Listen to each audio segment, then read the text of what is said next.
Hi, and welcome to another edition of Living on the Farm. If you like our videos, be sure to hit that thumbs up button and the like button. Also, be sure to become a subscriber so that you'll get notifications every time we post a new video.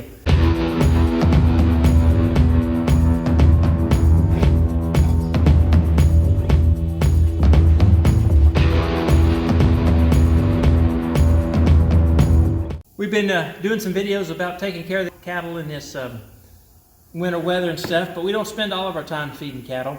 One of the things that we do is we spend quite a bit of time in the shop every year going over our equipment for the upcoming spring, and our grain drill we've had for a long time was getting pretty shook up, so we decided we were going to go through it and totally rebuild the grain drill. So we've taken each individual unit off of the drill and tore them all down, and this is the last unit that we're rebuilding, and we're just going to kind of show you what all that we did. We're going to put in 8 different bushings, and we're going to replace the seed boot down here, the seed firmer, and everything. It takes us about 25 minutes. Now that we've done this many, we're getting a little quicker at it.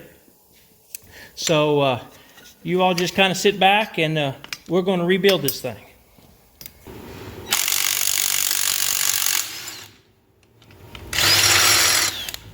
First thing we do is pull the seed tube and the boot off. The bolts are wore out that they've been working on all these years, so those go in the trash. Kyle, he takes this and kind of starts working rebuilding this part of it, the shoe and the seed firmer. And I'm going to start knocking bushings out here so that we can put new bushings and pins in it.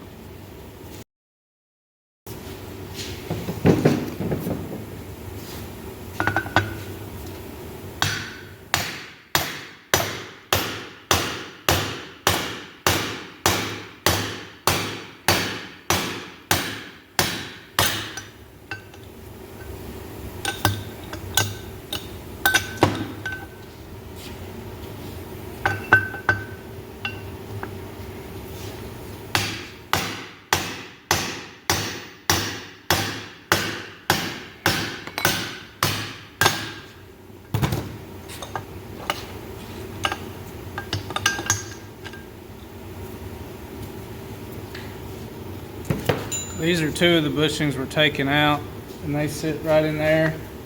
And this is what actually mounts it to the drill. So there's one on each side, and then there's a big pin that'll go like that. And that allows that arm to spin inside the bushings and go up and down with the ground.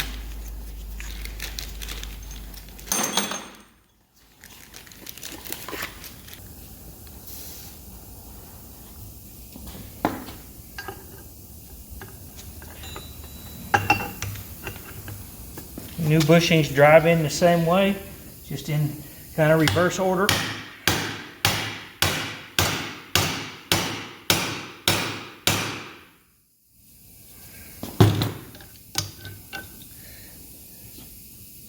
A good bushing driving set is kind of a must for this job. I think there were 96 of one kind style bushing, and let's see, 48 of these, so you got to have the right tools.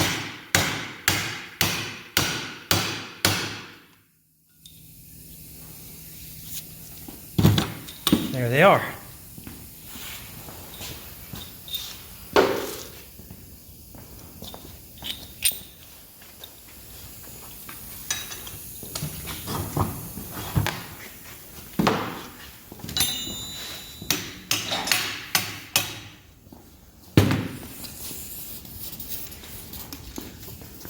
Good air punch is also important, at least it is for us, because anything we don't have to beat on with a hammer suits us just fine.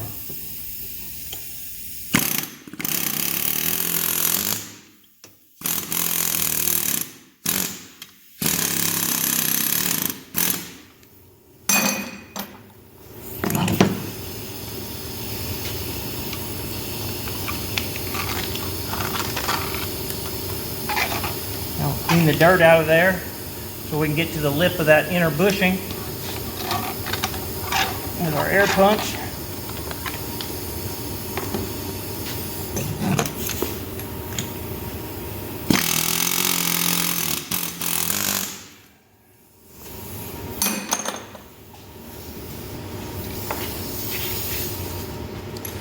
Same thing for the outer.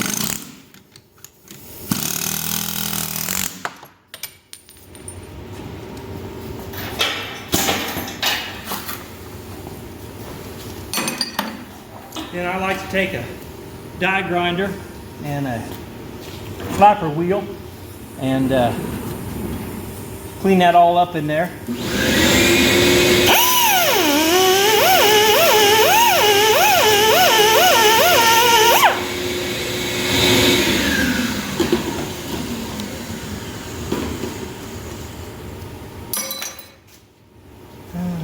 Bushings. Kyle's going to put these bushings in while I go over and dress this pin up on the grinder. They've got a coating on them, the new pins do, that the old ones didn't. That's given us a lot of trouble being too tight of a fit for the new bushing. So we're just taking it to the grinder and grinding the coating off, and then it works just fine.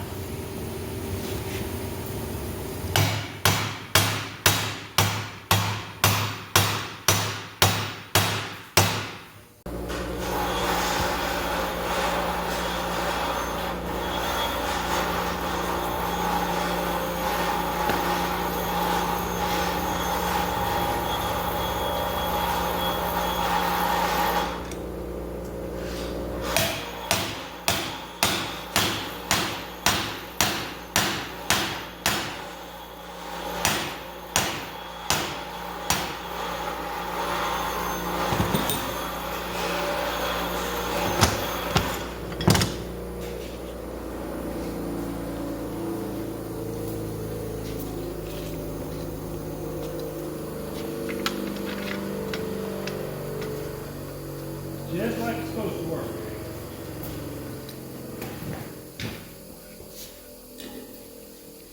It goes through it back in it to hold that new bushing in there until we're ready to put it back on the drill. I'm done. We're ready to replace 2 more bushings that are down in this area here that this arm pivots on.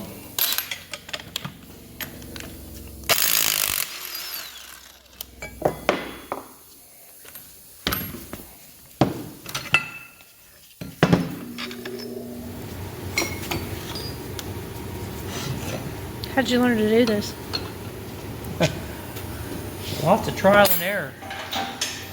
We were a lot better at it than we were.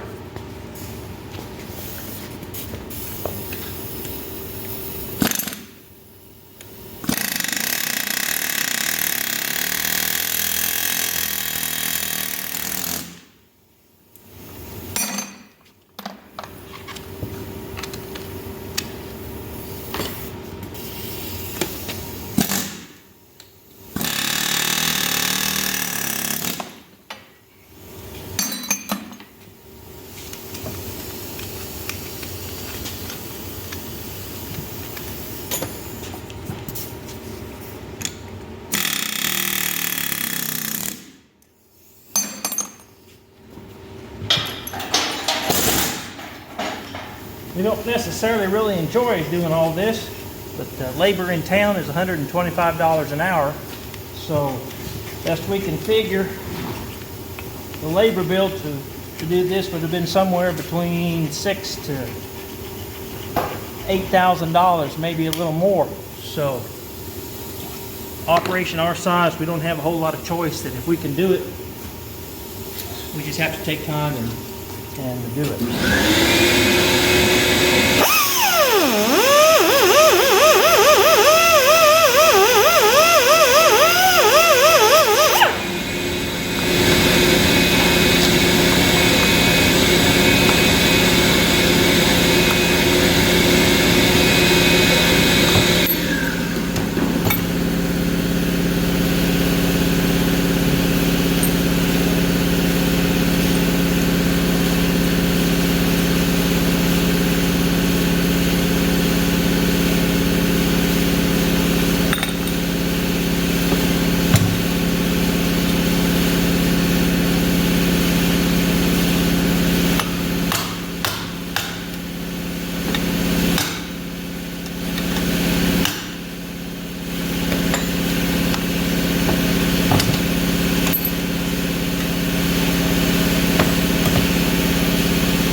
we're rebuilding the seed boot part of this where the seed actually drops out. Normally Kyle's been doing this while I go ahead and put the bushings in, but for the sake of the video we couldn't have the camera in two places at the same time. So we've kind of slowed our process down just a little bit so that we can get it all on film. You can tell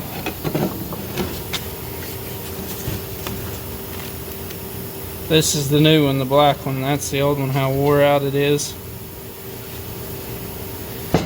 And this little deal actually pushes the seed kind of against the ground after it comes out. And that's the old one, how wore out and turned back it is. And this is what a new one looks like.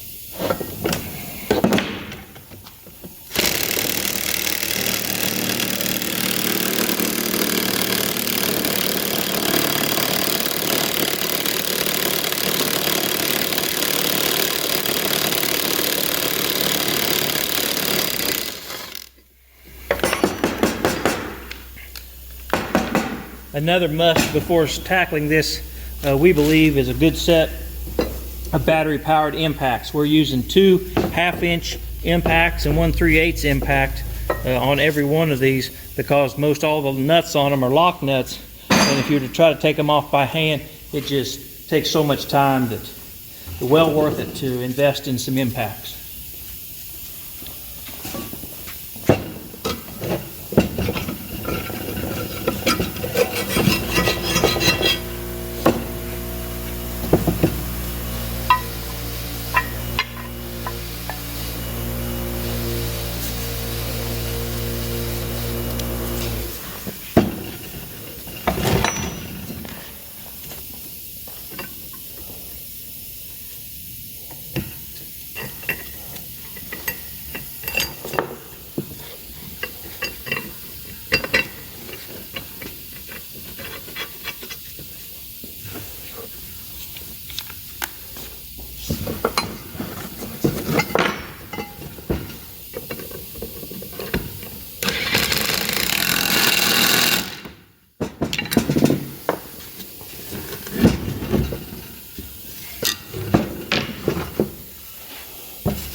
And the seed is seed 2 gets tapped down into the new seed boot.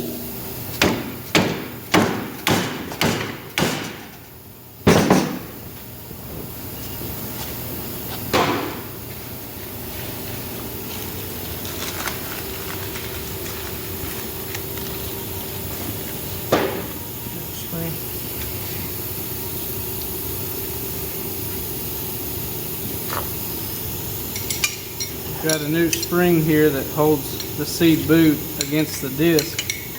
Once we put the disc back on, and it acts as a scraper to clean off the disc as it's going across the field.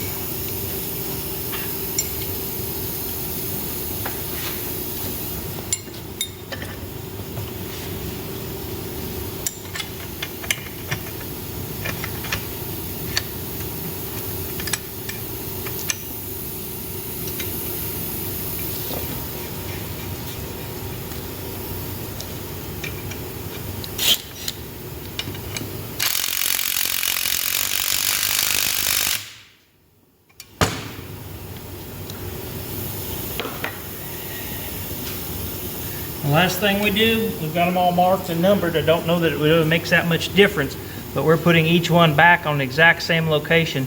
And to know that it's finished, behind the number, we're putting a big old X. And that's the best part of the whole process. That means it's done. This is what she looks like when we've got all the units stripped off of it.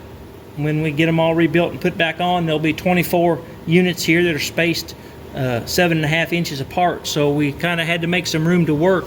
So we'll put them back on in a very, hopefully, precise and orderly fashion so that we keep ourselves the absolute most room that we can. This is some of the units that we have stripped off of the machine that we've rebuilt and are laying here waiting to go back on when we put it together. So since we finished rebuilding our units, we put one on just to kind of show everybody what they're going to look like. Got a new gauge wheel, new disc opener. This is a new rubber tired seed lock wheel in the back. All bushings that you saw us put in that a while ago. There's bearing in here that's been replaced. So it's basically the same as a new drill. And best we can figure, we're going to get this done for about 1/12 of what a new drill would have cost us if we'd have gone to town to try to buy one. So thanks for tuning in, and until next time, it's all good.